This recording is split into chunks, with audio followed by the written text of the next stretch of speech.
La noticia requiere profundidad. En Notimundo están los protagonistas de la noticia. Para conversar sobre esto, saludamos a esta hora justamente al ingeniero Enrique Pita, vicepresidente del Consejo Nacional Electoral. Muy buenas noches y gracias por acompañarnos. Le saluda María del Carmen Álvarez. Buenas noches, María del Carmen, a sus órdenes. Ingeniero, una de las prioridades de este nuevo gobierno y también parte de las propuestas de campaña de Guillermo Lasso fue justamente el tema de la vacunación. Inocular a 9 millones de ecuatorianos en los primeros 100 días de gobierno era el ofrecimiento.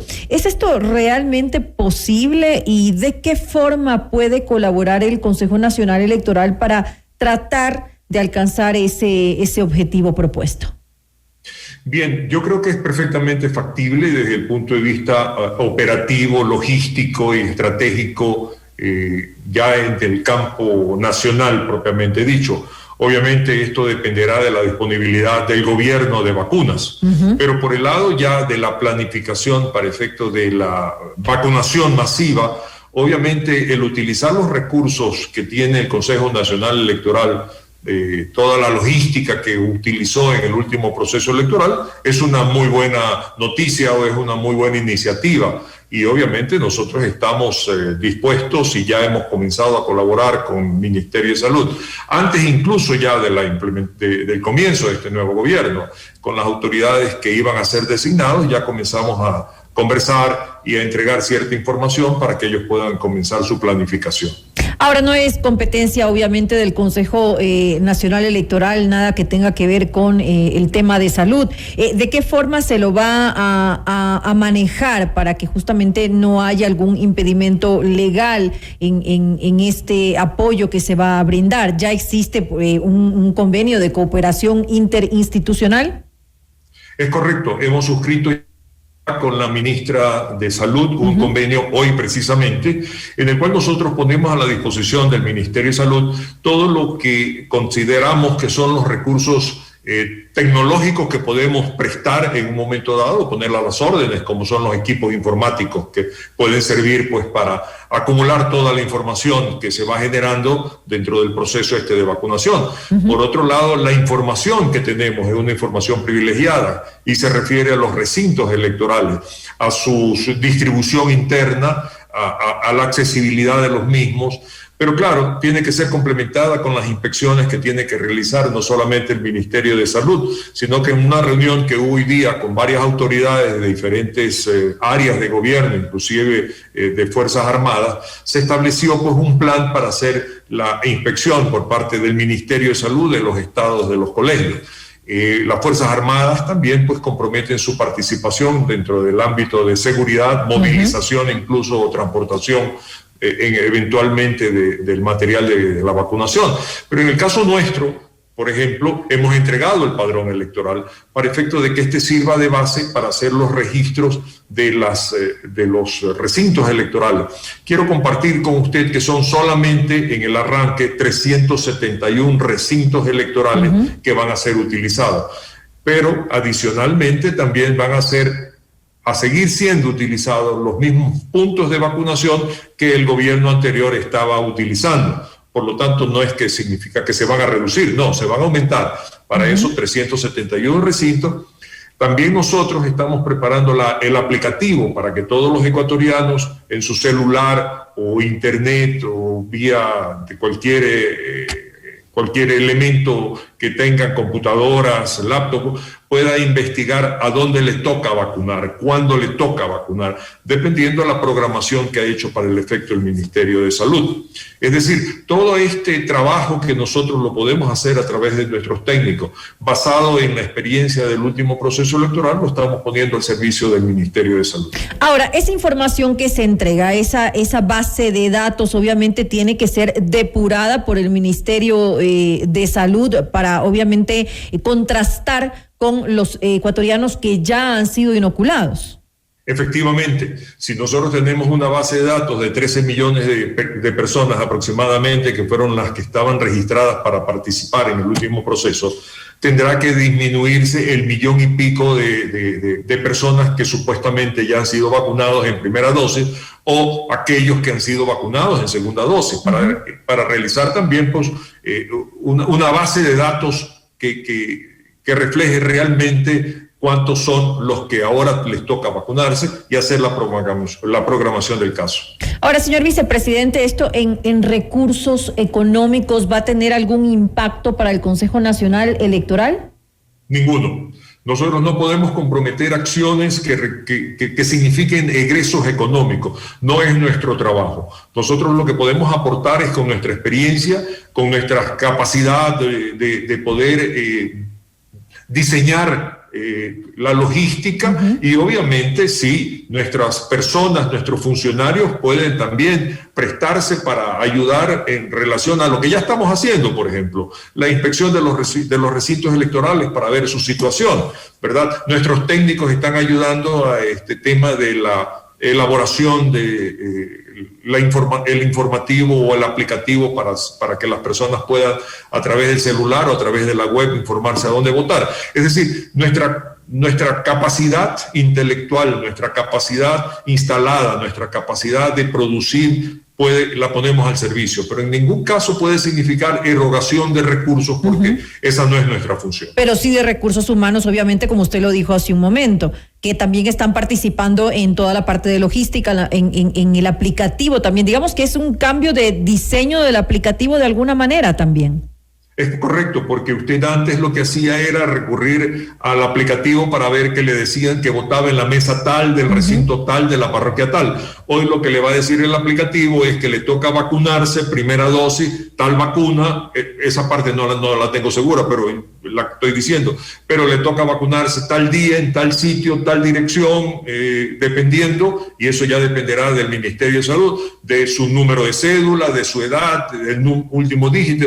Ya son situaciones que las están que son ellos las que las tienen que diseñar. ¿Cuándo inicia, ahora que ustedes tuvieron la oportunidad de reunirse justamente con la ministra de Salud, también con algunas otras autoridades de gobiernos autónomos descentralizados, tengo entendido? ¿Cuándo se va a iniciar con esto? Es decir, ahorita están en todo lo que es la planificación, en proyectar un poco lo que se va a hacer, pero en realidad, ¿cuándo comenzaría ya todo el proceso? El 31, que entiendo es el lunes. El 31 arranca.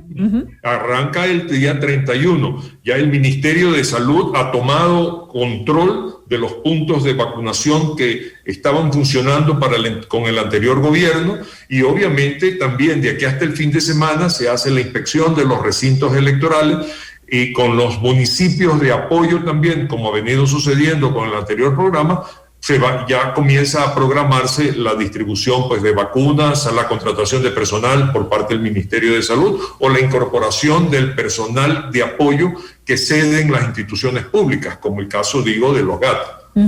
¿Cuántas personas a vacunar diariamente se ha establecido? No conozco, ya ese es un tema relacionado específicamente con la planificación. Lo que sí tengo claro es que el presidente de la República ha prometido vacunar 9 millones de personas en 100 días. Por lo tanto, el desafío es inmenso. Ojalá tengan las vacunas disponibles para poder. Desde el punto de vista logístico, desde el punto de vista de planificación, es perfectamente realizable. Pero así como usted lo ha mencionado hace un momento, claro, desde el punto de vista logístico, de planificación, operativo, digamos, es posible, es factible hacerlo, siempre y cuando tengamos en Ecuador las vacunas para poder llevar a cabo toda esa planificación que se está organizando. Y además contar, como usted lo dijo hace un momento, con el apoyo de las Fuerzas Armadas, también de la Policía Nacional, así como se lo hace en el proceso de elecciones. Así es. Estuvo hoy día en la conversación de representantes de los municipios, de representantes de varias instituciones, varios ministros, como por ejemplo la ministra de Educación, porque ella compromete también el tema de los colegios que han funcionado como recintos electorales, y obviamente el personal del educativo, para efecto de apoyar también. En el caso de las Fuerzas Armadas, el oficial presente, pues obviamente comprometió su apoyo. Lo que hay que informarle es hasta dónde llega su apoyo, en qué áreas lo necesitamos y cuánto va a pesar ese apoyo pesar en términos de recursos humanos, ¿verdad? Para efecto de que ellos también puedan hacer sus planificaciones pertinentes. En la estrategia de vacunación, de este plan de vacunación, habían 3 partes, digamos. La última tenía que ver con la vacunación masiva, justamente con relación a la participación ahí sí del Consejo Nacional Electoral con lo relacionado a los recintos. Y se hablaba de que se iba a hacer esto los fines de semana, no se hablaba de que se lo iba a hacer entre semana. ¿Cómo va a funcionar? ¿Así como se lo había previsto o se lo ha ampliado para que se lo realice de forma diaria sin que tenga que ser fin de semana? De lo que yo entiendo, va a ser un proceso continuado. Por lo tanto, no solamente va a ser específico del fin de semana. También tengo que, de lo que yo conozco, porque lo escuché en la conversación, también va a ser un plan de vacunación prácticamente a domicilio, a los sectores marginales, a sectores en los que no tienen acceso a la información por internet, no pueden inscribirse, no tienen los recursos para estar enterados de esta planificación. Por lo tanto, van a haber brigadas móviles en sectores marginales de difícil acceso para que la vacunación llegue a todos los ecuatorianos. Y en esto es importantísimo, disculpe la interrupción, es importantísimo la participación del Consejo Nacional Electoral, justamente como usted lo dice, para poder llegar a esas personas que no tienen cómo enterarse del proceso. Es correcto, porque nuestros recintos están en sectores marginales y es a través de esa información que ellos pueden hacer su planificación también, ¿verdad? Le decía yo que, por ejemplo, una iniciativa que surgió hoy día, es que nosotros tenemos un plan de voto en casa, que es para las personas que oportunamente se inscribieron porque tienen alguna situación de enfermedad catastrófica y tal, y no pueden salir a votar. Bueno, vamos nosotros como Consejo Nacional Electoral a hacer una evaluación de cuántas de estas personas, que tampoco que son... no recuerdo el número, pero cuántas de estas personas o ya están vacunadas o han sido afectadas en algún momento dado por la pandemia o tal, para ver y hacer también e incluirlas también, pero ya con vacunación a domicilio. Es decir, se están tratando de cubrir todas las posibilidades sobre la base de la información que nosotros tenemos, que es una información privilegiada que sirve para una planificación de este proyecto. Sin lugar a dudas, importante este esfuerzo interinstitucional que se hace para hacer frente a la pandemia. Esperamos pues entonces no seguir viendo esas largas filas de personas de la tercera edad bajo la lluvia y bajo el sol tratando de obtener una vacuna, porque la vacuna tiene que ser sin lugar a duda digna, es decir, todos los ecuatorianos tienen derecho a acceder en forma digna a la vacunación. Le quiero agradecer al ingeniero Enrique Pita, él es vicepresidente del Consejo Nacional Electoral, por habernos acompañado en esta entrevista. A sus órdenes, María Fernanda. Buenas noches. Muy buenas noches.